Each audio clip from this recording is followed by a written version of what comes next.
Now, from across the tri-states, this is KHQA Sports. Geographically speaking, Quincy, Illinois seems a pretty unlikely place to give rise to an Olympic volleyball hero. But the Gem City's contribution to the sport, Caren Kemner, as of today, carries the highest career distinction in her field, Hall of Famer. In October, she will be enshrined in small company among the world's very best into the Volleyball Hall of Fame's three-person class of 2013, something Caren herself calls the cherry on top of her career on the Sunday. I just think it makes it all that more special. You know, to be a kid from a very small town, to excel in a sport that's not typically on the United States radar, but everywhere else in the world, and be so successful at it is kind of fun. I mean, that is kind of that story from almost rags to riches, or from small kid, kid from a small town makes it good.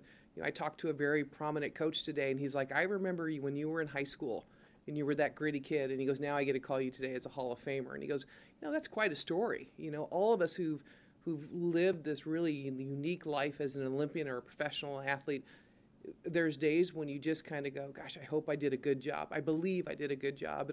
And I thank those people who ahead of me who made this possible. And I think that's the other half of it. I love the history of sport that has enabled me to be in this situation today.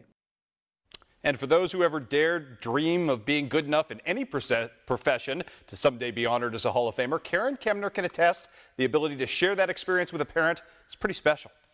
Mom kind of did that really, and then right away we immediately thought about Dad and how proud he would have been, and that he would have made everybody go to this.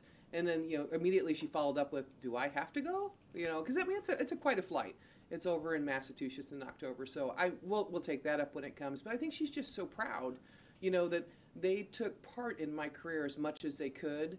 And when your career goes quiet and you've retired, you kind of think things are done, and then at the same time, there's a place in my heart that hoped that I thought I was a pretty good athlete, and I thought I did something very special. And it would be nice to be recognized for that, and obviously the Hall of Fame is perfect for that.